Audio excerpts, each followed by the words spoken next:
नमस्कार साथियों, कैसे हो आप सब। आई होप कि आप सब बढ़िया होंगे, मस्त होंगे। सो गाइस, यहाँ पे देख सकते हैं त्रिकोणमिति का एक बहुत ही इंपॉर्टेंट प्रश्न दिया गया है और इस क्वेश्चन के 4 ऑप्शन में दिए गए हैं। जाहिर सी बात, ये प्रश्न क्या है, ऑब्जेक्टिव टाइप एमसीक्यूज टाइप है। तो कहीं ना कहीं इस प्रश्न में कहीं ना कहीं आसानी छिपा होगा, क्योंकि इतना बड़ा प्रश्न है, आपको एग्जामिनर क्या हो सकता है, ऑब्जेक्टिव में नहीं दे सकता है। तो इसको बनाने के लिए इसमें क्या क्लू छिपा हुआ है, इसको मैं बताता हूँ। ठीक है, ये बहुत ही आसान है, देखने में केवल भारी लग रहा है। इसके लिए हम क्या लिखेंगे, आंसर। ठीक है, और आंसर में हम क्या देखते हैं कि सभी जगह sec ten sec ten sec ten यही दिख रहा है। तो हम क्या करते हैं, अपने आसान के लिए इसको मान लेते हैं। लिखेंगे हम माना कि, ठीक है, माना क्या मानेंगे कि सेक थीटा बराबर हम ए मान लेते हैं। ठीक है, और जो टेन थीटा है ना, इसको हम बी मान लेते हैं।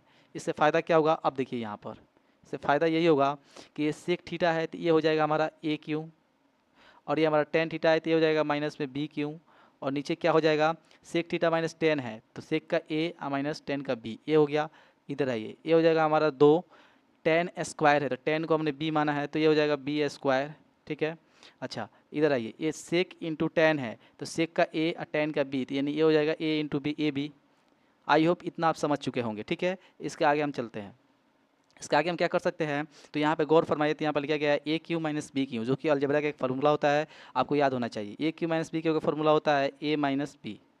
ओके, और उसके बाद होता है A square plus A B plus B square. इतना हमने लिख लिया, और नीचे जो बटा में है उसको हम रहने देते हैं अभी ए माइनस बी। ओके, अच्छा माइनस इधर कितना है, two B square minus A B, ये भी रहने दिए। इसको इससे हम इसको कटा सकते हैं, कट गया। अब नीचे क्या बच गया, A square plus A B plus B square minus इधर बच गया two B square minus A B. इतना बचा हुआ है, इस प्लस ए बी से इस माइनस ए बी को भी कटा लेते हैं, तो हमारा क्या बच गया अब, ए स्क्वायर। अच्छा यहाँ पर देखिए, प्लस में बी स्क्वायर है और माइनस में टू बी स्क्वायर, यानी एक में से दो घट रहा है तब माइनस में एक हो जाएगा। इस तरह से अब हम क्या कर सकते हैं, ए को हमने मान रखा है सेक, तो सेक का स्क्वायर हो जाएगा, सेक स्क्वायर थीटा हो जाएगा, और माइनस इस बी को हमने टेन मान रखा है तो बी स्क्वायर है तो ये हो जाएगा टेन स्क्वायर थीटा। ठीक है, अब आप बताइए ये आपको फार्मूला दिख रहा है कि नहीं, sec square theta minus tan square theta बराबर होता है 1। यही इसका राइट आंसर हो गया, ऑप्शन ए इसका राइट हो जाएगा। तो आई होप समझ गए होंगे कि ऐसे प्रश्न को कैसे बनाया जाता है। ठीक है, कुछ प्रश्न ऐसे होते हैं जिसमें आप त्रिकोणमिति में डायरेक्ट तोड़ के बनाइए फार्मूला से, या इस तरह से मान के भी आप आसानी करके बना सकते हैं। तो आई होप समझ चुके होंगे आप। पसंद आया है तो लाइक कर दीजिए और ज़्यादा से ज़्यादा अपने दोस्तों में शेयर कीजिए। Thank you.